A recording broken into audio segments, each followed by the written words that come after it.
warahmatullahi wabarakatuh. Alhamdulillahirobbilalamin. Pertama-tama bersyukur kita kepada Allah Subhanahu Wa Taala yang alhamdulillah pada hari ini kita dapat diberikan nikmat kesehatan jasmani maupun rohani, sehingga alhamdulillah kita bersama-sama hadir di ruangan ini dalam rangka yang pertama kali bersilaturahmi dan yang kedua mengikuti kegiatan ini. Salam penggaikan salam sama-sama kita kirimkan kepada junjungan alam kita Nabi besar Muhammad sallallahu alaihi wasallam. Yang sama-sama kita hormati Ibu Tilawati SPD, Kepala SMP Negeri 6 Batanghari, Jambi. Bapak Ibu Pakar Kurikulum yang hadir pada hari ini, Bu Tesla Witri SPD. Bapak Ibu yang hadir pada hari ini ada Pak Dr. Andes Muhammad Toha, ada Bu Viola, kemudian Bu Prima, kemudian ada Bu Noviana dan Bu El Fitri. Pada hari ini ada beberapa rangkaian kegiatan yang akan kita laksanakan dalam rangka yaitu diseminasi budaya positif di SMP Negeri 6 Batanghari. Saya sendiri Usman SPD selaku CGP angkatan 11 tahun 2024 di Kabupaten Batanghari dan asalnya yaitu dari SMP Negeri 6 Batanghari. Mari kita buka kegiatan ini dengan ucapan basmalah. Bismillahirrahmanirrahim. Jadi sama-sama kita dengarkan arahan dari Ibu Kepala Sekolah pada Ibu kami silakan. Terima kasih. Assalamualaikum warahmatullahi wabarakatuh.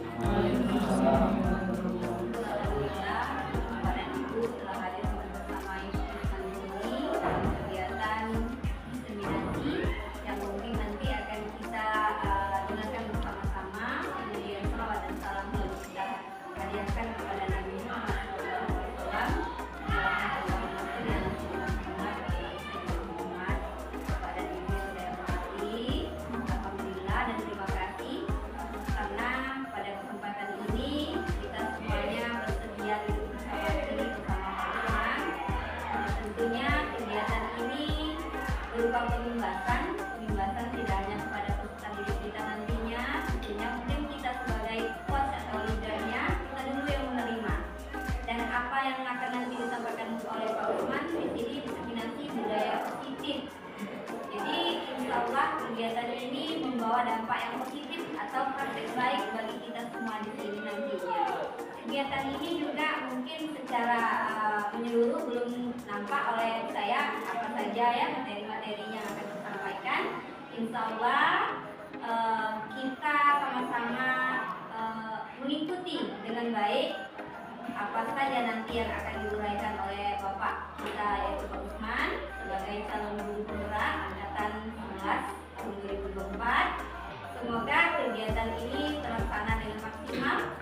Tentunya sekali lagi saya harapkan kegiatan ini berdampak baik, berdampak positif bagi satuan pendidikan kita yaitu SMP Negeri 6 Batanghari, baik itu SDM-nya maupun peserta didik kita serta lingkungan sekolah kita juga. Demikian yang dapat saya sampaikan. Lebih dan kurangnya saya mohon maaf. Saya akhiri. Wassalamualaikum warahmatullahi wabarakatuh. Terima kasih kepada Ibu Kepala Sekolah yang telah menyampaikan arahan dan harapan kepada kita semua.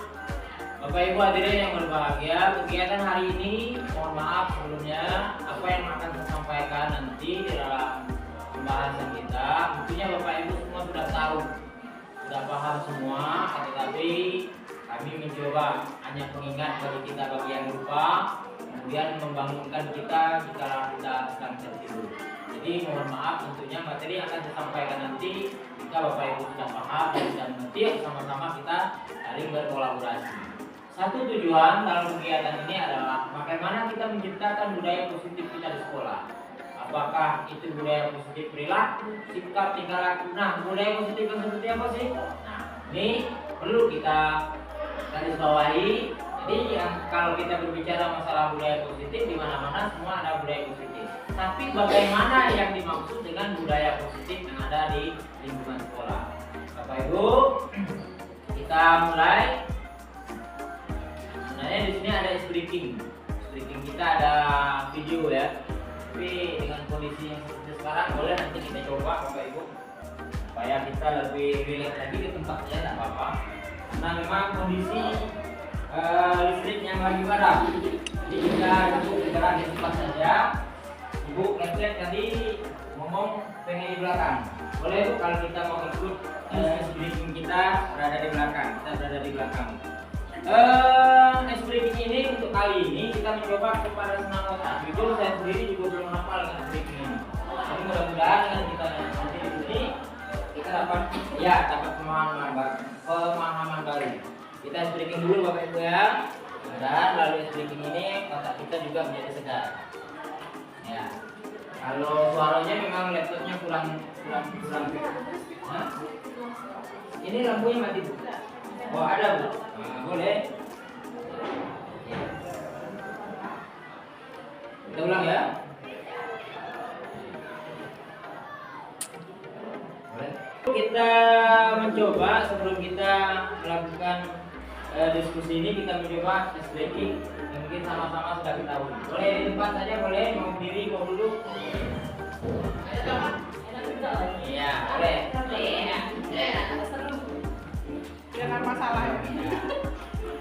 Ya, boleh.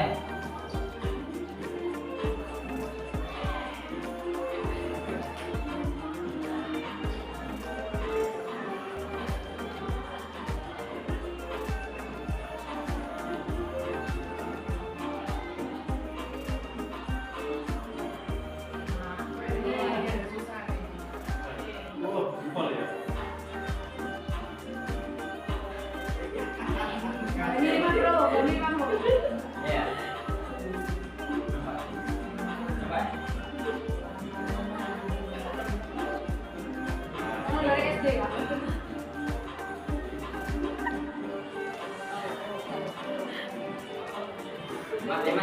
Tembak.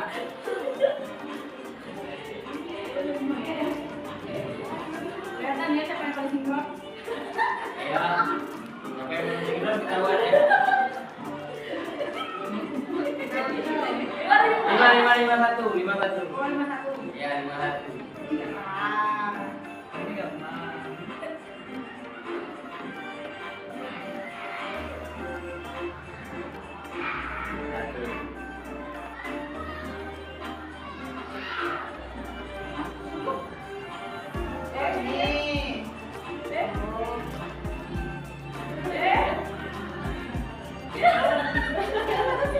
Ini.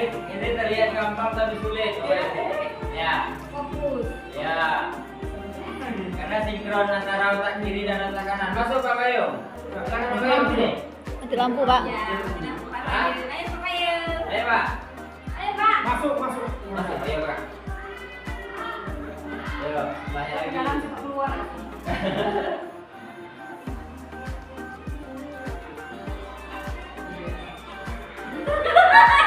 Ya, kayak ini ya.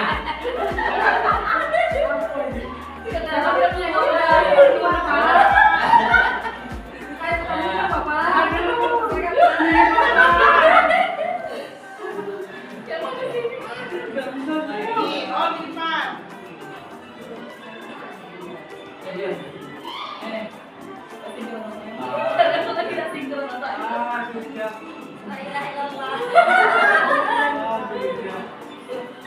Tingkat kesulitannya berapa persen lah kira-kira? Oh, ini juga cepat dia berarti.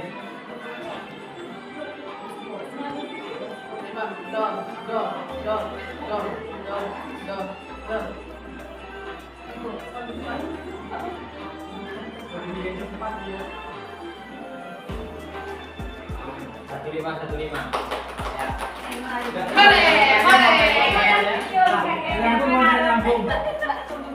Baik Bapak Ibu, terima kasih. Ini merupakan bagian suatu pemikiran kita Bapak Ibu. Hal yang terlihat sulit belum tentu sulit kita lakukan. Dan sebaliknya ketika sesuatu gampang kita lihat, ternyata ketika kita melakukannya tidak segampang itu. Baik Bapak Ibu, kita lanjut kesepakatan kita pada hari ini. Yang pertama kita melihat kita mengikuti diskusi ini dengan aktif. Artinya kita sama-sama memberikan pencerahan. Ya. tidak hanya kami dari kami, anak-anak super, kemudian bapak ibu juga. Kemudian suasana kita santai saja tapi serius. Suasana kita santai tapi serius. Kemudian tidak main HP saat kegiatan berlangsung. Main HP maksudnya itu main game, ya main HP ya. Jadi ketika ada yang telepon, ada telepon penting ya silakan saja menyesuaikan. Kemudian izin saat kita keluar ruangan maupun ketika kita masuk ke ruangan saat kita jam pembelajaran kita ini berlangsung. Jadi ini bapak ibu perlu juga kita terapkan di kelas kita masing-masing. Ya anak-anak kita tentunya lebih aktif ya untuk belajar. Kita lanjut bapak ibu, ini suatu pertanyaan tematik saja. Boleh gitu Pak. Kita pertanyaan tematik. Yang pertama, jadi ibu jawab setuju atau tidak saja. Ini untuk kita nanti nge-refresh saja bapak ibu ya. Yang pertama, hukuman dapat mendisiplinkan anak. Setuju atau tidak? Tidak. Ya, hukuman dapat mendisiplinkan anak. Berarti ada bapak ibu yang tidak. Ada yang Pak Toha gimana Pak? Tidak juga. Ibu Nopi? Tidak juga. Oke, sepakat. Kemudian pemberian hukuman dengan hal positif seperti membaca atau membersihkan halaman ini dapat meningkatkan disiplin. Kira-kira sepakat? Sepakat ya. Oke. Baik, yang pertanyaan ketiga, memberi penghargaan dapat meningkatkan motivasi pelajaran anak. Sepakat ya. Saya yakin dan percaya Bapak Ibu semua sering berikan hadiah kepada anak-anak kita. Hadiah yang kita berikan kepada anak-anak kita bukanlah sesuatu yang mahal, bukanlah sesuatu yang super. Nah itu merupakan hadiah, tepuk tangan hadiah. Nah itu. Ya terima kasih. Berarti Bapak Ibu luar biasa dari sini. Bapak Ibu, mari sama-sama kita lihat paradigma yang akan kita buat. Ini menurut materi di sini adalah paradigma perubahan. Yang pertama, ada orang A dan B. Ya, ada orang A dan B. Kemudian yang kedua, Bapak Ibu coba kita genggam tangan kita. Boleh tangan kiri, boleh tangan kanan. Boleh tangan kiri, boleh tangan kanan. Nah, kemudian yang kedua, boleh Bapak Ibu berusaha membuka genggaman tangan kawan-kawan kita. Bu Yola coba buka. Nah, Pak. Ada dengan saya. Ibu Novi dengan Ibu Des, Ibu boleh dengan saya. Nah, sementara tangan saya, ya genggaman saya ini tidak kuat kan? Jadi bagaimana Pak Toha bisa membuka ini? Coba deh, silakan buka. Bagaimana usaha Pak Den bisa membuka ini? Ya. Nah, itu. Iya silakan. Giliran Bu, giliran. Giliran, silakan. Ayo. Oke, pertanyaannya Pak De, gampang apa sulit Pak De? Susah. Coba Pak De, coba Pak Toha genggam tangannya, saya yang buka. Dengan sekuat mungkin saya membuka, Pak Toha juga sekuat mungkin dia mempertahankan. Oke Bapak Ibu, bisa Bapak Ibu? Bisa? Ibu Lima, Bu Yola bisa? Tidak bisa buka? Kalau kembali kan? Tidak mau. Iya, benar. Ada dia di dalamnya ya? Boleh. Nah. Oke, baik, terima kasih Bapak Ibu. Bisa, satu sudah bisa terbuka. Bapak Ibu, apa yang terjadi dengan apa yang kita bahas barusan? Ya.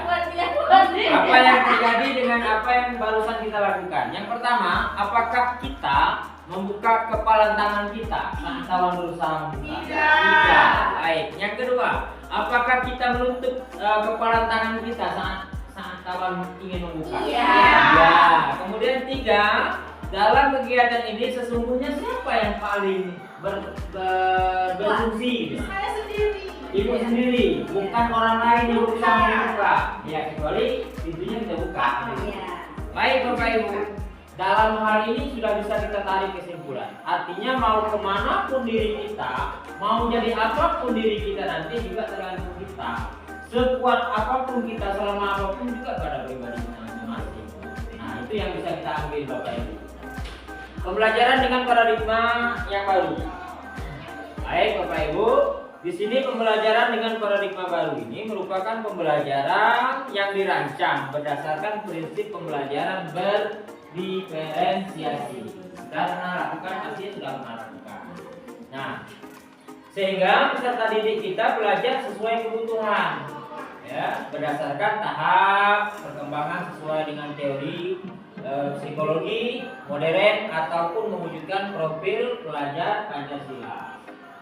Salah satunya tadi adalah ya dengan cara kita diferensiasi. Kadang-kadang Bapak Ibu itu cuma istilah, ya, istilah ini yang baru, cuma kita sudah melakukan diferensiasi. Kita sudah membentuk kelompok besar, kelompok kecil, itu bahkan sudah bagian daripada contoh itu. Ini termasuk daripada pembelajaran paradigma baru. Di mana kita ambil? Yang itu dari pendahulu kita, yaitu Bapak Ki Haji Dewantara. Ia menyampaikan bahwa sekolah itu adalah ladang. Ladang tentunya di situ banyak tanaman, banyak yang bisa tumbuh, banyak yang bisa kita tanam. Jadi ladang tempat persembahyan bibit. Agar bibit itu bisa berkembang secara maksimal, maka kita selaku petani dapat memperbaiki kondisi. Kondisi apa yang kita ubah? Kondisi tanahnya, kondisi pupuknya, kondisi bibitnya dan lain-lain sebagainya. Singkat kata, silakan Bapak Ibu baca. Singkat kata, di sekolah ini anak-anak kita semuanya punya skill, Bapak Ibu. Semuanya punya kemampuan. Hanya saja kita ya yang belum kadang-kala menemukan. Oh, ternyata siswa kita yang A ini sukanya ini, hobinya yang ini. Artinya anak-anak yang terlahir itu semuanya sudah punya ya bakat dan keahliannya masing-masing. Tinggal kita yang menebalkan garis itu, sehingga garis yang sama-sama tadi sudah bisa kita laksanakan. Nah, itu Bapak Ibu. Jadi ini menurut Ki Haji Dewantara. Kemudian budaya positif, kita langsung ke budaya positif. Apa itu budaya positif? Apakah di sekolah kita sudah tercipta budaya positif? Gimana kira-kira? Ada yang bisa nggak? Apa itu budaya positif di sekolah? Ada yang bisa, Bapak Ibu? Bapak Ibu pasti bisa. Ya. Baca doa sebelum Ya, contoh ya, sampai dari Bu Kepsek membaca doa sebelum belajar. Itu merupakan salah satu contoh budaya positif. Ayo. Kemudian, apakah di sekolah kita sudah tercipta budaya positif? Sudah, walaupun belum semaksimal mungkin, belum sesempurnanya.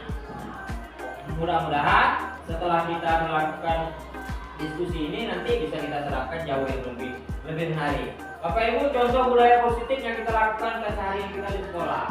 Ya, kita nunggu anak di gerbang ketika piket. Budaya positif. Kita di situ kita bisa melihat apa kekurangan anak hari itu. Ya. Dan di situ juga kita melihat anak itu membawa sesuatu yang membahayakan, yang berkenaan dengan aturan sekolah, yang bertentangan maksudnya. Nah, kemudian yang kedua ada kita tadi melaksanakan upacara bendera. Itu ya positif bagi kita. Ya, jadi yang tidak mengikuti upacara, nah ini berarti melanggar daripada budaya positif. Kemudian yang ketiga, ini ada kegiatan praktik lapangan. Praktik lapangan di sini sebagaimana yang dicontoh ini adalah membuat menara.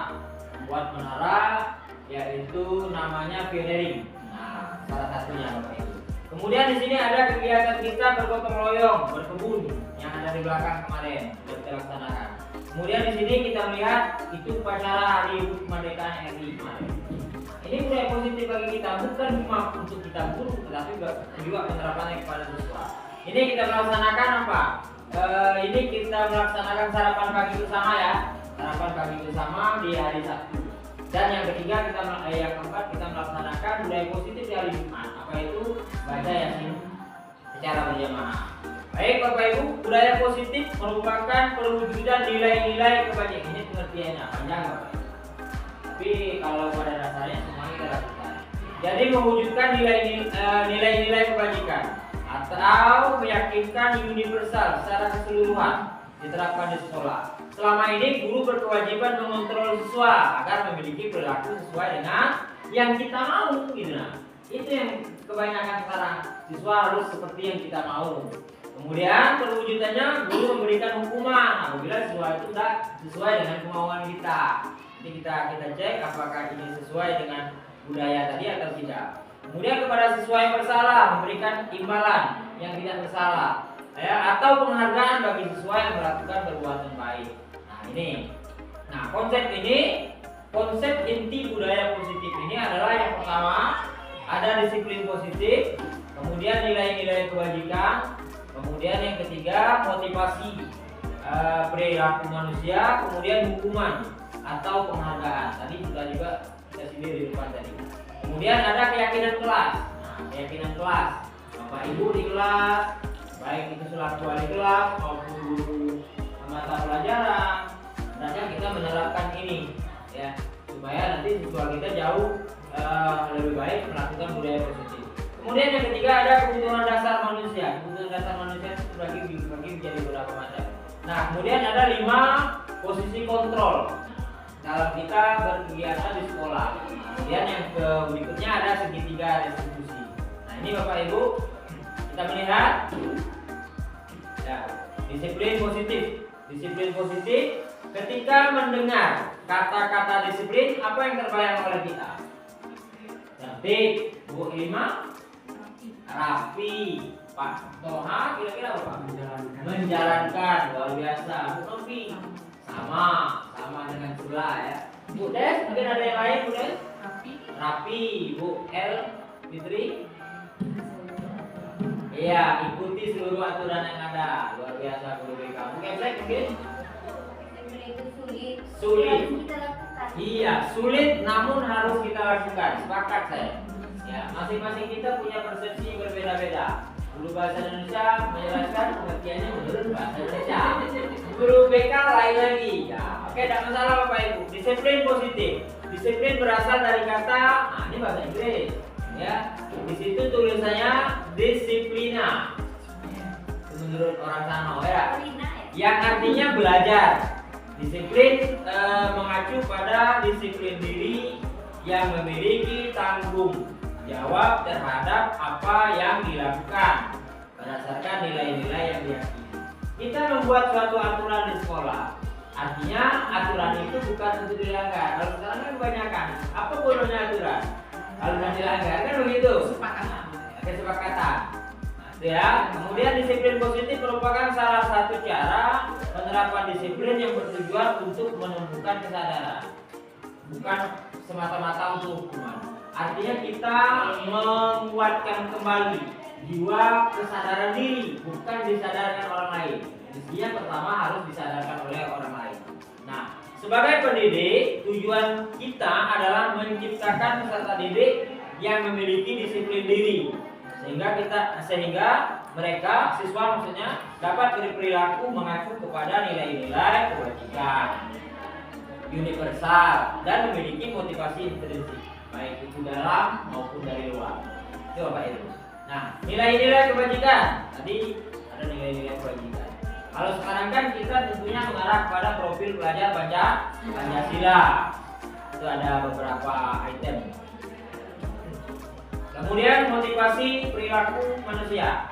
Ini sebagai seorang guru, ya, kita tentunya saat kita berhadir di kelas tepat waktu ke kelas, masuk ke kelas, motivasi apa yang mendasari kita semua? Artinya kita masuk kelas sesuai dengan tepat waktu. Apakah takut kena tegur ibu kepsek? Apakah takut dapat teguran dari guru piket? Atau apa kira-kira yang muncul dalam benak? Malu, tanggung jawab, contoh, ya, positif semua ya. Nah, positif semua. Jadi ada berbagai alasan yang menjadi motivasinya. Yang pertama, takut ditegur kepala sekolah, masuk, sudah jamnya masuk, kan begitu. Ini pasti ada, ya, pasti ada. Kemudian yang kedua, takut ditegur. Yang kedua, malu dengan rekan sejawat. Kita ngobrol-ngobrol dengan rekan-rekan sejawat, padahal kawannya tidak punya jam, kita punya jam. Nah, masuk kan begitu. Nah, kemudian yang ketiga, kita menghargai diri sendiri. Nah, ini yang sulit Bapak Ibu. Ini yang sulit. Kadang-kadang kita menghargai orang lain pintar, tapi kita menghargai diri sendiri sulit. Nah, itu ya. Kemudian yang berikutnya, menghalalkan rezeki. Wah, ini berat nih, bahkan saya berat ini. Kita dapat imbalan, dapat gaji untuk kita dapatkan gaji dari hasil kita mengajar, bukan hasil nongkrong. Lanjut Bapak Ibu, kita berikutnya ada tadi menyadari tanggung jawab. Tadi ada Ibu Fitri ya, sampaikan juga. Kemudian ingin mendapatkan pujian. Nah ini, buk efek memuji siapa yang masuk duluan atau yang masuk sepakat. Sebenarnya bukan itu yang kita cari. Walaupun secara pribadi manusia itu pasti ada ini. Ya, kita lanjut Bapak Ibu. Motivasi perilaku manusia. Nih, untuk menghindari dari ketidaknyamanan atau hukuman. Saya datang ke sekolah pagi-pagi, ya hari Senin. Apa alasan? Wah, cepat datang ke sekolah nih. Ini mau upacara. Kalau terlambat, siapa menutup pintu? Berarti tidak jelas.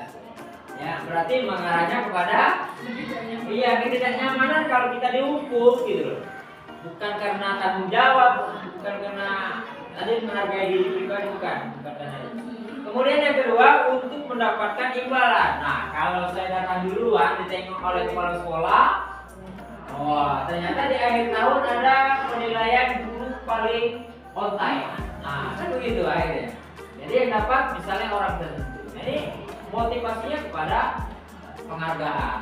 Kemudian yang ketiga, untuk menjadi orang yang mereka inginkan dan menghargai diri sendiri dengan nilai-nilai mereka percaya. Ya, artinya nilai-nilai kebajikan yang di depan tadi, kita menghargai diri sendiri dan tanggung jawab kita, itu termasuk. Artinya dari poin yang ketiga ini Bapak Ibu bisa menilai yang mana yang lebih tepat untuk harusnya dilakukan pada budaya positif, bukan kepada pribadi. Kalau pribadi masing-masing sih tanggapannya. Ya. Kemudian kita masuk yang ke berikutnya, ada hukuman, ada penghargaan, ada konsekuensi, ada restitusi. Ya, ini satu hukuman, penghargaan, dan ada konsekuensi. Nanti diselesaikan dengan restitusi. Apa yang ada dalam benak kita jika siswa kita tidak membuat PR? Kira-kira apa yang kita lakukan? Ya biar telinganya ditanya dulu alasan kenapa tidak membuat PR. Oh ternyata tadi malam mau bikin PR, lampu PR-nya padam. Itu alasan Bu ya. Jadi perlu kita tanyakan. Ya. Perlu kita tanyakan. Jika siswa kita tidak membuat PR, jadi jangan langsung saja Bapak Ibu. Nah ini terkait tadi perbedaan hukuman, kemudian konsekuensi dan segitiga restitusi nanti. Segitiga restitusi. Yang pertama yang kita lihat, ini kasus PR tadi Bapak Ibu. Pada kasus PR tadi, guru memberikan hukuman. Ciri-cirinya, guru menghukum siswa tersebut dengan hormat bendera. 10 menit keluar sana ke lapangan. Kalau bikin PR dengan guru matematika, ini hukuman. Ya. Kemudian yang berikutnya konsekuensi. Konsekuensi adalah guru siswa tidak membuat PR. Konsekuensinya guru memberikan konsekuensi untuk mengerjakan PR. Artinya diganti waktu ya. Harusnya PR itu dikerjakan di rumah. Nah sekarang siswa tersebut mengerjakan PR itu di sekolah, dikasih waktu tambahan oleh sekolah, dikerjakan sebanyak 3 kali lipat, bukan seperti PR awal. Kalau PR awal mungkin 10 soalnya, ini jadi 30. Ini konsekuensi. Kemudian yang berikutnya restitusi. Guru menanyakan dulu, ya menanyakan kenapa tidak buat PR. Kemudian di kelas kita ada keyakinan kelas. Apakah yang siswa kita lakukan itu sudah sesuai belum dengan keyakinan kelas kita?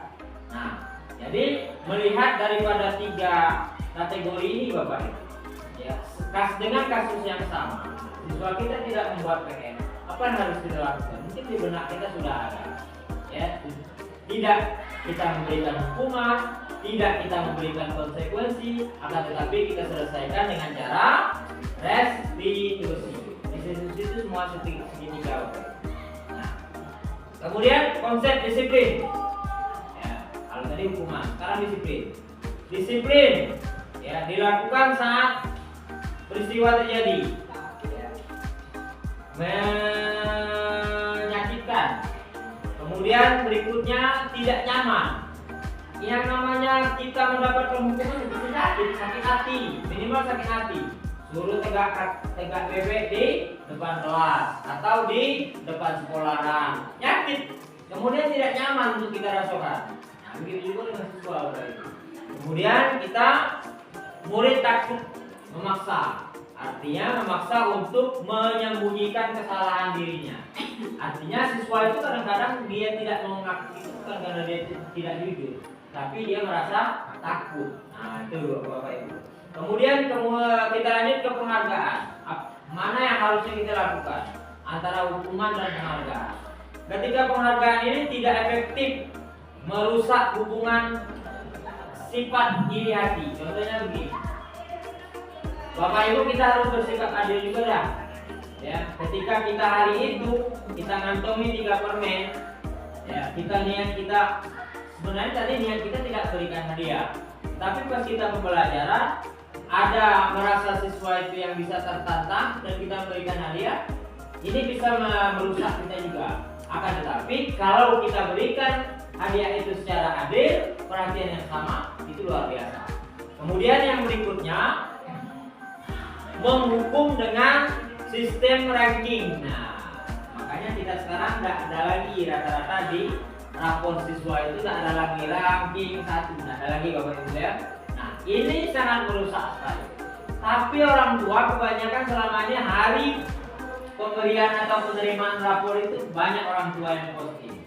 Yang dipostingnya adalah anaknya dapat juara 1. Ketika anaknya dapat juara 6, nah artinya hal ini jangan sampai kita dulu lah, kita selaku guru, selaku orang tua, jangan sampai kita menerapkan hal yang seperti ini. Kemudian kita lanjut konsekuensi tadi, ya konsekuensi penguatan jangka pendek perlu monitoring, kita memperhatikan siswa. Kemudian ada stimulus atau respon dari antara siswa dan murid, siswa dan kita. Kemudian berikutnya murid menghormati peraturan atau kehilangan waktu mereka ketika tidak melaksanakan aturan itu, apa yang harus dilakukan. Kemudian di segitiga restitusi, murid bertanggung jawab untuk perilakunya, yaitu fokus pada pemecahan masalah. Kalau segi restitusi tadi kita bertanya dari akar, tidak tiba-tiba anak kita langsung eksekusi ya namanya, tidak seperti itu. Kemudian murid menghormati dirinya, artinya dengan kita melakukan restitusi tadi, siswa itu merasa dihargai, walaupun posisi dia salah, tapi dia masih merasa dihargai oleh guru. Kemudian yang berikutnya, murid tentunya bersemangat. Mari kita diskusikan hukuman, konsekuensi atau restitusi. Lari mengelilingi lapangan, ya langsung hukuman ya. Ya. Lari keliling lapangan sekian kali, hukuman Bapak Ibu ya. Ada yang restitusi? Ya, hukuman Bapak Ibu ya. Kemudian menuliskan, saya tidak akan terlambat lagi. Nulisnya sebanyak 100 kali. Konsekuensi, hukuman. Ya, sah-sah saja. Ya. Kemudian murid berdiri di depan kelas karena tidak membuat PR. Ya. Nah, mau berdiri kaki mau kaki bebek, terserah. Nah, ya. Kemudian mengganti kertas kawan yang tercoret. Tercoret kertas kawannya minta ganti. Kemudian siswa tidak membawa kamus saat jam bahasa Inggris. Ini bersifat meminjamkan. Restitusi ya. Nanti ditanya, aku kamus tidak bawa? Ya, Bapak saya belum beli kamu. Kemudian siswa yang sering terlambat masuk di jam pelajaran. Ya, gurunya langsung untuk meminta maaf. Restitusi Bu ya. Oke. Kemudian hukuman itu atau penghargaan yang perlu kita kasih. Kita lihat di sini. Dihukum oleh penghargaan. Seseorang melakukan sesuatu karena ingin mendapatkan imbalan atau hadiah atau pujian. Jika seseorang tidak mendapatkan, maka timbul rasa kecewa. Artinya kita, capek-capek kita berbuat, tapi tidak dianggap, tidak diberi hadiah, tidak diberi penghargaan oleh pengesek. Datang pagi-pagi misalnya sekolah rajin, tapi masih belum marah juga. Nah, ini yang pembahasannya. Jadi kembali lagi kepada diri kita tadi. Kita berbuat baik, kemudian berbudaya positif, itu bukan karena siapa-siapa. Kita lanjut. ada keyakinan kelas. Bapak Ibu sudah melakukan ini pastinya di kelas masing-masing. Mengapa harus ada keyakinan kelas? Kenapa tidak peraturan kelas? Apa perbedaan?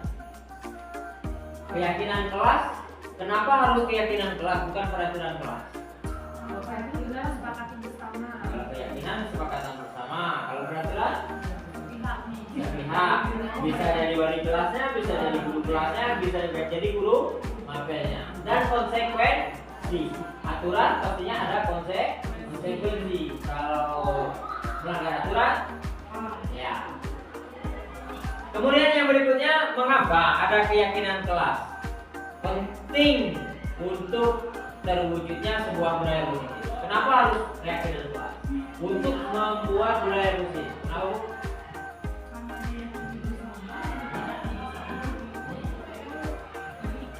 Lebih jelas ya, karena aturan, karena sesuatu keputusan tadi dibuat oleh bersama, digali bersama, maka ikhlas untuk dijalankan. Begitu ya? Oh, benar. Iya. Yang ketiga, bagaimana cara mewujudkan keyakinan kelas yang efektif? Siswa tadi kita sudah membuat keyakinan kelas. Nah, bagaimana cara kita mewujudkannya? Ya, tentu dengan penguatan tentunya. Iya, diulang terus, penguatan, ulang lagi. Keyakinan kelas kita apa? Jam masuknya, ya. Nah, jangan-jangan dulu kok gitu ingatin lagi, Bu ya. Nah, kemudian budaya positif. Ya, budaya positif ini ada di lingkaran budaya positif. Yang pertama ada lingkungan yang positif. Nah, sekolah kita yang positif, baik perilaku, ucapan segala macam. Kemudian yang berikutnya ada keyakinan kelas. Nah, artinya di sini kita melihat bahwa keyakinan kelas itu ada pada lingkaran di bawah lingkungan kelas. Berarti ini menunjukkan bahwa keyakinan kelas itu juga sangat penting. Andaikan sekolah kita semuanya di sini, guru-guru kita, wali kelas kita semua yang berkeyakinan kelas, siapa? Kalau kita bisa, ya. Tuh. Kemudian ada yang di bawahnya ada peraturan kelas. Kalau peraturan kelas kan menuju kepada konsekuensi. Tuh, Bapak Ibu. Bagaimana pembentukan keyakinan kelas? Yang pertama lebih abstrak daripada peraturan. Ini untuk keyakinan kelas. Kemudian sedikit saja. Jadi keyakinan kelas kita tidak sampai banyak, sampai nomor 12 atau sampai nomor 26. Kebanyakan anak tak bakal ingat. Ya, kemudian yang berikutnya berupa pernyataan universal yang menyeluruh. Kemudian dapat diterapkan di kelas. Jadi ringan, simpel tapi dapat diterapkan di kelas. Kemudian bersedia meninjau. Nah, keyakinan kelas itu bisa tidak berubah, Bapak Ibu? Bisa. Kalau dianalisis, ternyata keyakinan kelas ini tidak bagus dampaknya. Karena keyakinan kelas tadi kan kita gali dari anak-anak, dari siswa, dari wali kelasnya. Boleh tidak orang tua? Boleh saja masuk menyampaikan ide, saran boleh saja. Ya. Tuh. Kemudian dibuat bentuk positif. Ya, keyakinan kelas itu juga dibuat dalam bentuk positif. Kenapa? Untuk memperbaiki karakter dan sikap siswa tadi. Semua warga kelas hendaknya ikut. Nanti yang saya bilang tadi, semua warga kelas. Jadi menggali, kita gali, kita maunya seperti apa kelas. Nah itu. Jadi itu bagaimana cara kita membentuk keyakinan kelas. Syukur-syukur bagi Bapak Ibu yang sudah melaksanakan itu. Ya, bagi yang belum nanti kita bisa coba. Nah, suatu keyakinan kelas akan lebih memotivasi seseorang. Dalam motivasi intrinsik dalam ya. Seseorang akan tergerak dan bersemangat untuk menjalani keyakinan daripada hanya sekedar mengikuti serangkaian peraturan saja. Hanya. Artinya dari atas tadi bahwa keyakinan kelas itu jauh lebih efektif ya Pak. Wah, lebih efektif daripada aturan. Kalau aturan itu tak bikin PR, bendo, tak bikin PR, tegang. Iya, gitu. Kalau keyakinan kelas membuat siswa-siswa kita lebih baik. Yang pertama, kelihatan Bapak Ibu? Yang tidak. Ya, efek ya. Ya, kita bacakan saja. Yang pertama, selalu kembalikan buku ke tempatnya. Kira-kira ini apa?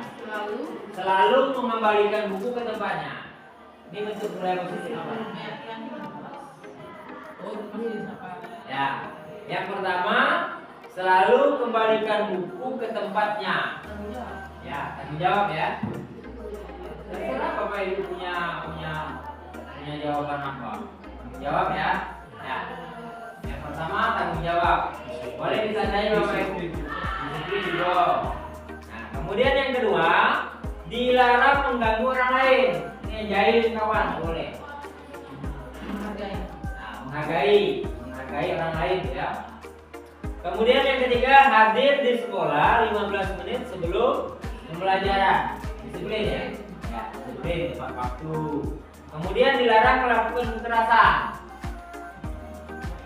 Ketertiban. No bully ya. No bully itu bagian dari peraturan. Menghargai. Kemudian yang berikutnya, dilarang menggunakan narkoba. Kira-kira kaitannya kemana? Jaga kesehatan ya, jaga kesehatan ya, jaga kesehatan tadi peduli dengan diri sendiri ya, menghargai diri sendiri ya, masuk merokok juga ya, merokok itu tidak boleh, nanti kita Apalagi sampai lupa minum semua udah boleh ya, jadi sekolahnya harusnya memang ada ruangan khusus ya. Dari awal orang nulis berarti memberikan kesempatan. Ya, Bu, ini dari bapak Bu, bukan rokok.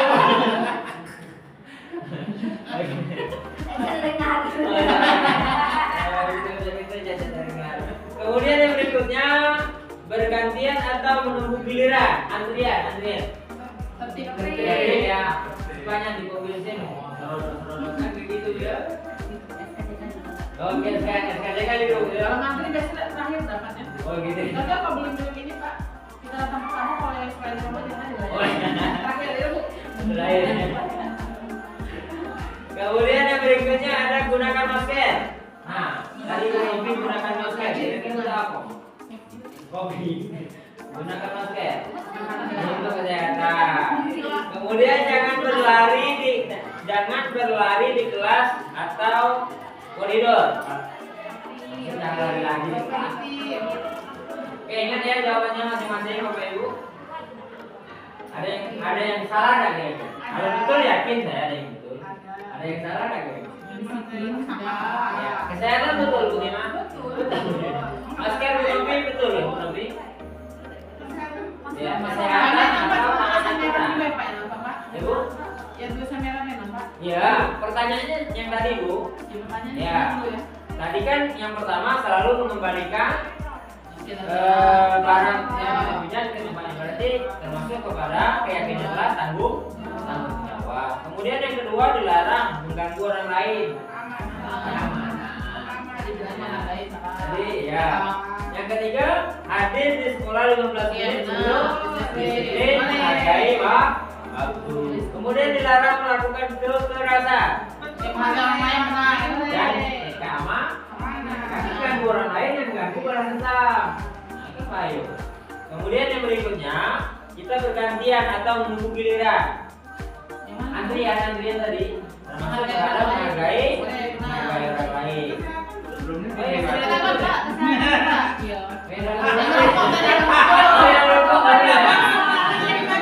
Oh gitu. Ini bagus ini. Iya, apa tadi Pak? Masalah dilarang menggunakan narkoba. Selain kesehatan keamanan juga. Selain kesehatan, Keamanan juga. Karena bisa ada yang berdampak ke orang lain. Oh gitu ya. Dapat merugikan orang lain. Dapat merugikan narkoba Bu ya. Rokok juga termasuk sih merugikan asal. Narkoba. Rokok. Rokok. Asik. Baik. Iya, untung kita ada yang merokok di sini ya. Oh boleh Bu. Ya. Lanjut, yang berikutnya gunakan masker, kesehatan atau tangan aturan. Kalau sekarang kita lebih ke kesehatan ya. Kalau Covid kemarin, ya aturan. Kok yang berdua arahnya ke rokok terus. Ya soalnya sudah bicara rokok aja harus pakai masker biar ada sama. Oh gitu ya. Bukan yang merokok yang pakai Sudah masker. meresahkan, Pak. Oh udah meresahkan. Ya, untunglah di sekolah kita ada yang merokok. Ya. Kemudian Tidak ada sini. tidak ada di sini, tidak ada. Kemudian selanjutnya jangan berlari. Ya, ini keselamatan seksual. Ya. Kalau kita lari ya. Biar kasihan mamanya Pak. Nah, Debuk kata lama. berdebuk ya. Tanahnya gedean ya. Oke. Makasih Bapak Ibu sudah banyak yang betul, berarti udah nyambung. Ya, mudah ngerti. Oh, penghargaannya yang kebetulan. Saya tunggu. Oh, tepuk tangan yang betul Bapak Ibu. Tadi tepuk tangan yang betul ya? Ya. Tadi Pak dijawabnya betul. Banyak betul. Oh, panasan ya. Baik Bapak Ibu, kebutuhan dasar manusia. Kebutuhan dasar manusia. Ini saya rasa kita lewat ya Bapak Yang Ibu. dilewati Pak. 5 kebutuhan dasar manusia. Ini pasti ada dalam diri kita masing-masing. Ini bukan kebutuhan pelajaran PS ekonomi ya. Kalau kebutuhan manusia berdasarkan PS ekonomi ada kebutuhan primer dan ada kebutuhan sekunder. Ya. Yang pertama 5 kebutuhan dasar manusia. Yang kelima, yang pertama ini nomornya tidak ada, kita baca menurut ini saja.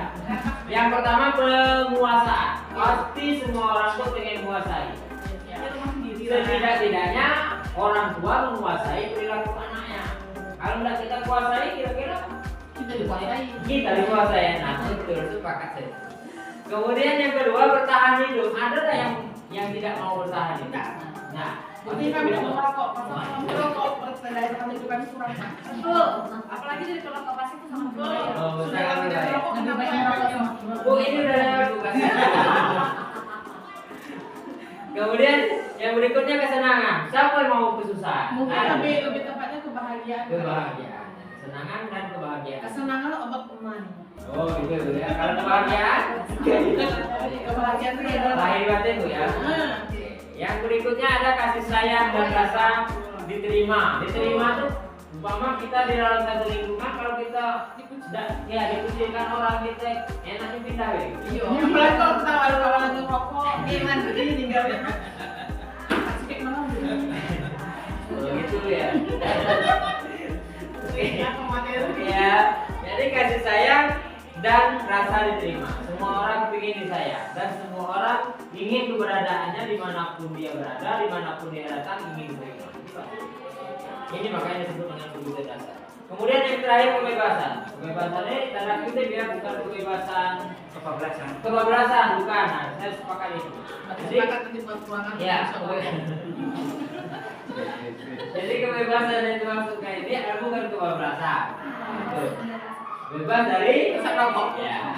Kita harus budaya positif Bu ya. Iya. Ya, kita usulkan besok bapak kita sini yang merokok Bebas. kita buatkan ruangan khususnya. Ya, di sini cuma kasus saja Bapak Ibu, cuma kasus saja, ini contoh kasus saja. Nanti ada video.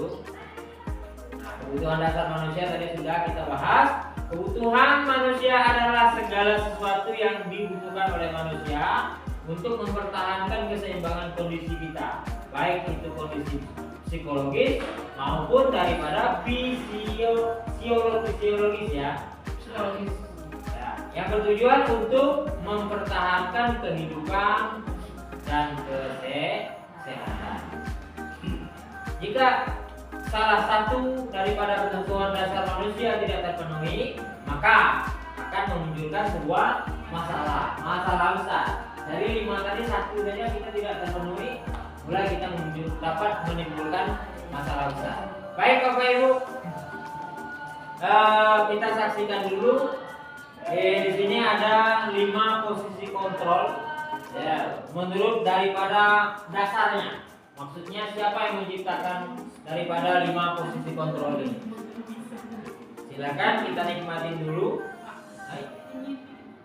Dirundukin Bu ya. Dikit lagi Pak. Dikit lagi. Iya.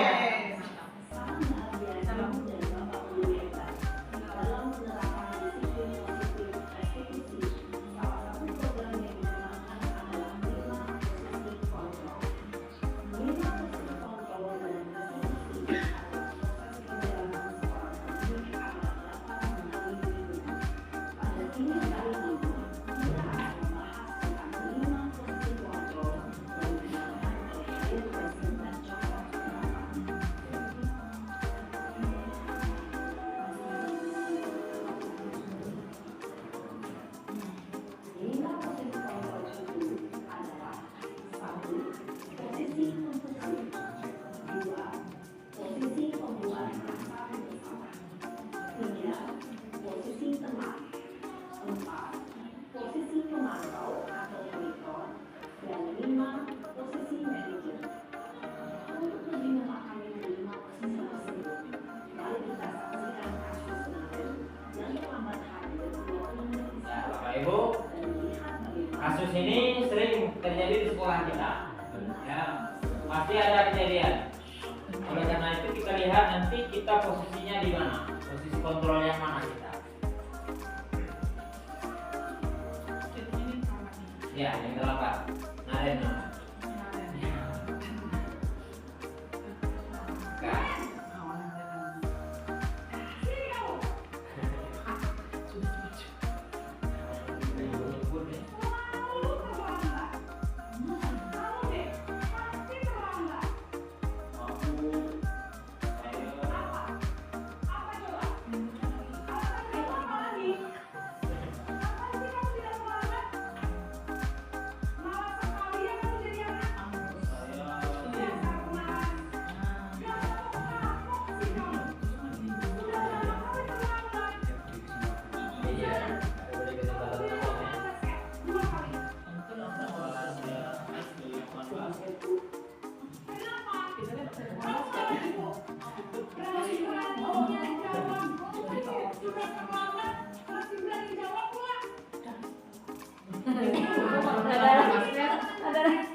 Nah, ada yang emosi.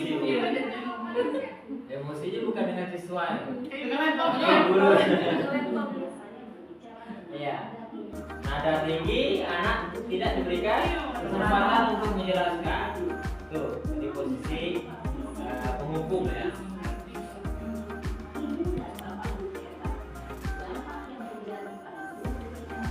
Ketika dihukum, ketika anak kita dihukum, dampaknya itu. Ya. Kontak, diam, menendam. Ini kita ke posisi pembuat merasa bersalah. Masih Naren.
Masih turun sedikit nilainya dan anak masih diberikan kesempatan. Masih menjelaskan. Ini dampaknya Bapak Ibu, dampaknya merasa bersalah dari membuat merasa bersalah. Siswa jadi down ya. Ya.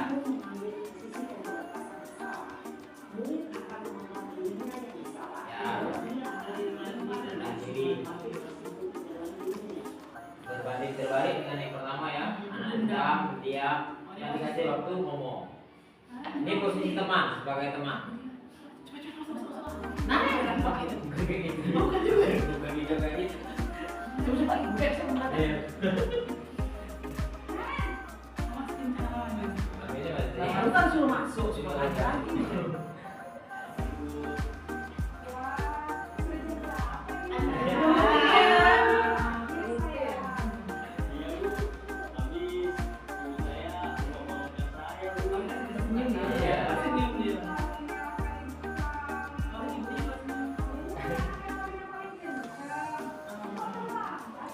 dia bukan. Ibu bukan. Jadi Mereka berdua suka hilang.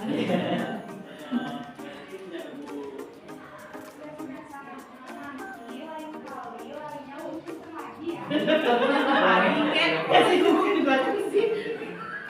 Larinya ada di Bangunnya pagi lagi. karena tadi belum ditanya siapa yang di rumah yang makanya belum empat. Tidak ditanya di rumah dengan siapa tinggalnya. Cenderung bersendak gurau untuk menjaga suasana tetap santai. Murid akan merasa senang, aman, dan akan bergabung. Murid yang akan menciptakan adalah identitas sukses atau berhasil. Namun, perlu diingat, karena ini sudah berteks tentang maka ada faktor keterampilan dan keterampilan orang itu. Di sini, absennya sehingga tidak ada waktu, murid bisa berperilaku baik, namun hanya pada pasien tertentu saja. Ya itu Natal. Tak boleh jalan. Main dulu baik cuma baca aku baik. Iya.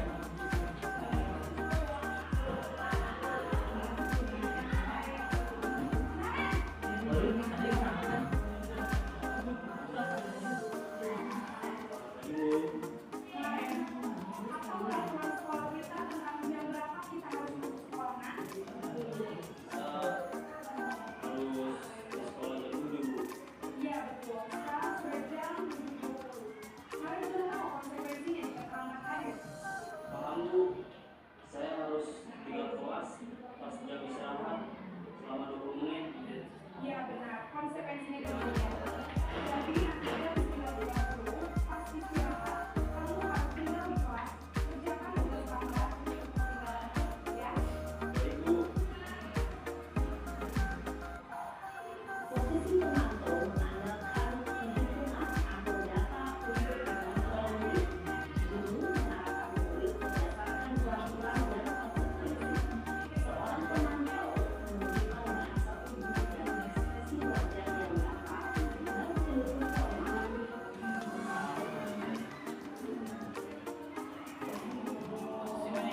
Yang terakhir oke. Ini yang bagus seperti ini. Ya. Oke. Ini benar. Ya. Tahan. Terakhir ya.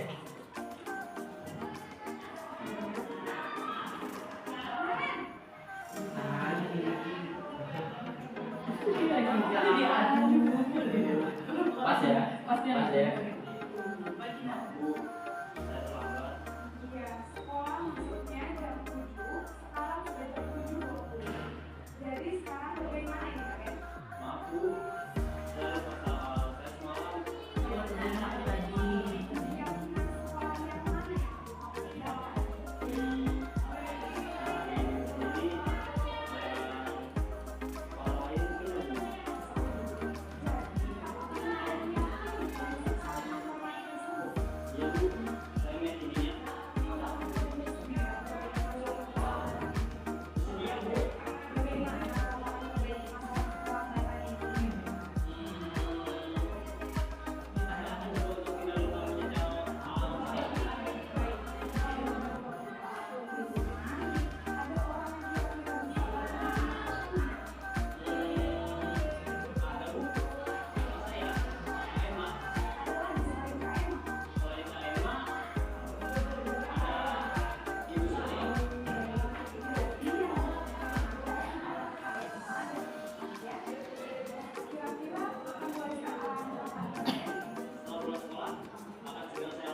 Ibu, dari kasus yang sudah kita tampilkan tadi dan sudah nampak dari kelima kontrol itu, yang mana yang terbaik tentunya tadi sudah kita dapatkan, yaitu posisi yang mana? Posisi penghubung. Posisinya ada berapa? 1 penghubung, 2 ya, 3 dan nah, artinya dari kelima posisi kontrol ini kadangkala kita berada di setiap posisi itu Bapak Ibu. Kenapa? Mungkin tingkat emosi kita yang belum normal, atau kita sendiri yang mungkin lagi bad mood atau apa bahasanya begitu. Nah, belum makan. Nah, sekarang kita sudah mengetahui, yang perlu kita ingat adalah di mana posisi penghubung anak akan seperti apa kepada guru. Kemudian posisi pembuat rasa bersalah, respek siswa tadi akan seperti apa. Nah, ini yang perlu kita pikirin Bapak Ibu. Jadi jangan sampai tentunya nanti kita ingin menegakkan aturan sekolah, kita menegakkan keyakinan kelas, tapi dampak siswa dan kita tidak bagus. Nah, itu. Jadi mudah-mudahan kita semua nanti akan menjadi manajer semua. Ciri dan posisi kontrol ada di sini, ada penghubung, ada ekspresinya sangat ya Bu ya, dari manggilnya aja udah ketahuan ya. Kemudian membuat rasa bersalah, dia manipulatif, bahasanya lembut tapi tajam ya, mengena. Kemudian yang teman, ciri-cirinya adalah posisinya positifnya guru dengan siswa, negatifnya siswa hanya dengan guru. Dan tentu saja artinya siswa itu antara 12 guru itu tidak sama perilakunya. Nah itu. Kemudian sebagai pemantau, memposisikan diri kita memihak atau terlibat dalam menyelesaikan masalah. Dan posisi yang kelima adalah posisi manajer. Contoh penerapan posisi kontrol yang sudah kita buat tadi, patuhi aturan sekolah, kemudian pemantau, kita melihat siapa yang melanggar, kemudian ayo posisi teman, ayo kita mengajak. Kemudian membuat rasa bersalah, berapa kali, haruskah, sering lagi, haruskah tidak. Kalau manajer, apakah kamu tahu kesalahan yang kamu berbuat? Ini tidak perlu lagi saya buka Bapak Ibu. Nah ini yang dimaksud dengan segitiga restitusi.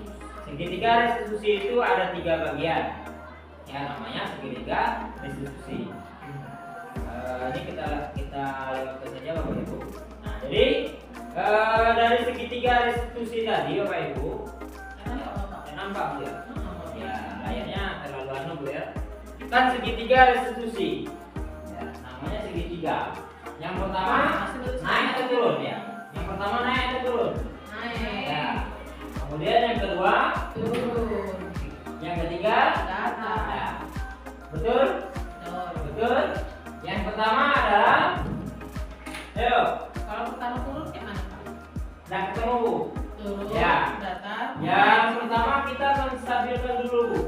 Kita menstabilkan, ketika kita manggil anak kan kita stabilkan dulu situasinya supaya dia yang lagi emosi, bagaimana supaya tidak emosi. Kemudian yang kedua adalah kita validasi kenapa dia berbuat begitu. Dan yang ketiga ada menanyakan keyakinan kelas seperti Nares tadi. Yang terakhir ketika posisi manajer kan ketemu semua Bapak. Dia menanyakan kenapa dia terlambat. Kemudian setelah diberikan alasan, kira-kira keyakinan kelas mana yang dilanggar. Kemudian apa kira-kira untuk memperbaikinya. Tuh. Jadi 3 posisi kontrol itu sudah termasuk kepada segitiga restitusi. Ini Bapak Ibu, pada hari ini kita sudah menyampaikan bagaimana cara kita membuat budaya disiplin positif kita di sekolah. Kami yakin dan percaya sekali lagi, apabila kita di kelas, semua kelas kita sudah melakukan budaya positif ini, insya Allah walaupun tidak 100% siswa kita berubah dalam secepat mungkin, waktu secepat mungkin, tapi yakin dan percayalah bahwa ada peningkatan yang mengarah jauh lebih positif daripada yang sebelumnya. Itu Bapak Ibu, mudah-mudahan positif budaya positif ini bisa terlaksana oleh semua warga kita, bukan kepada siswa saja, tapi guru juga, teknik-teknik, semua warga sekolah kita di SMP Negeri 6 Batang hari ini, sehingga proses pendidikan kita berjalan dengan baik dan terbentuknya profil pelajar Pancasila. Satu buku, satu pena, satu anak dan satu guru dapat mengubah dunia. Ya, kita ulangi Bapak Ibu. Satu buku, satu pena, satu anak dan satu guru dapat mengubah dunia. Kemudian apa makna yang tersirat dalam itu? Artinya tergantung pola kita, pembinaan kita kepada siswa kita. Kita jangan sampai kita langsung menjudge seorang siswa bahwa siswa itu salah hari ini, untuk ke depan belum tentu. Dan kemarin juga belum tentu. Kenapa? Tingkat emosi daripada seorang siswa sama dengan kita.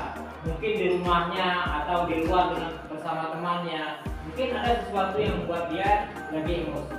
Jadi oleh karena itu, mari melalui kegiatan kita hari ini ada guru BK, ada unsur pimpinan, dan ada kita Bapak Ibu wali kelas dan guru-guru senior. Mari sama-sama Bapak Ibu kita menerapkan ini. Menerapkan hal ini bukan kepada orang lain, tapi mulai dari diri kita sendiri dulu. Jika kita sudah bisa melakukan, insya kita bisa menerapkan kepada orang lain. Jadi itu yang bisa kita ambil kesimpulan. Mari kita ubah wajah SMP Negeri 6 Batanghari untuk 1, 2, 3 tahun ke depan melalui budaya positif yang kita kembangkan di sekolah. Ini yang bisa saya sampaikan pada hari ini. Ketika ada pertanyaan nanti silakan. Kalau memang nanti ada sesuatu yang perlu kita diskusikan, mari kita diskusikan, baik itu di dalam ruang diskusi ini maupun nanti di luar. Itu yang bisa saya sampaikan Bapak Ibu. Saya yakin dan percaya apa yang saya sampaikan banyak kekurangan dan kehilafan. Dengan adanya pengalaman, pengetahuan yang Bapak Ibu punya, maka pengalaman yang Bapak Ibu punya dan pengalaman apa yang saya berikan tadi, maka akan jadi satu, menjadikan suatu perubahan budaya positif di SMP Negeri 6 Batanghari. Atas nama pribadi, mohon maaf atas segala kekurangan dan kami tutup. Bila ada kemudian, assalamualaikum warahmatullahi wabarakatuh.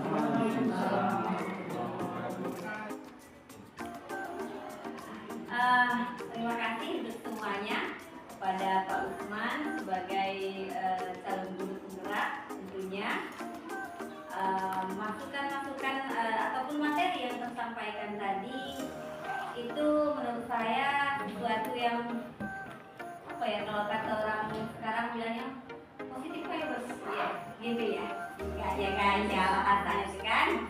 Jadi apapun itu, siapapun itu orangnya, ketika realisasi yang dilakukannya atau praktik baik yang dilakukannya di sekolah ini membawa budaya positif, jadi seseorang itu sudah dikatakan pendidik sejati. Jadi mungkin ada pribadi yang memang dalam tanda petik memiliki karakter yang kita katakan mungkin agak maaf ya kepada ibu, ada dari sebagian kita yang mungkin tidak seperti yang kita harapkan dalam membudayakan budaya positif ini. Tentu saya berharap selaku kepala sekolah mungkin ada peran Bapak dan Ibu di sini untuk memberikan pemikiran-pemikiran yang baik kepada individu tersebut dengan cara yang mungkin kita dapatkan dari Pak Usman tadi, bagaimana mengkomunikasikannya tentunya dengan bahasa dan tutur kata serta gestur tubuh. Jadi kegiatan ini Pak Usman sebenarnya kalau mungkin tadi saya tahu budaya positif ini mungkin lebih mengarah kepada mohon maaf dulu ya, mungkin iya gitu ya, yang mungkin yang berdampak kan Pak. Itu menurut saya kan setelah kita mendengar apa materinya tadi yang tersampaikan. Oh bisa Ya Pak Usman ya. Kedepannya bisa. Anggap saja ini simulasi ya Pak Usman. Ya. Bahkan Ibu ini betul Pak. Sudah menghayal. Kita harus belajar. Sudah semangat tepuk tangan. Secara mungkin ya kita merasa kita ini si paling tinggi lah ya, si paling tinggi lah ilmunya gitu kan. Tapi ketika ilmu ini tidak sasarannya tidak, mohon maaf, tidak tepat orangnya gitu, salah sasaran gitu ya, mungkin ada yang prioritas gitu. menurut saya. Jadi alangkah baiknya nanti mungkin bisa saja diulang kembali materi ini ya Pak ya, karena ini budaya positif loh Pak. Jadi apapun itu semuanya tidak ada kata negatif. Kalau bahasa Indonesia itu bilangnya tuh hilangkan kalimat negatif kan gitu.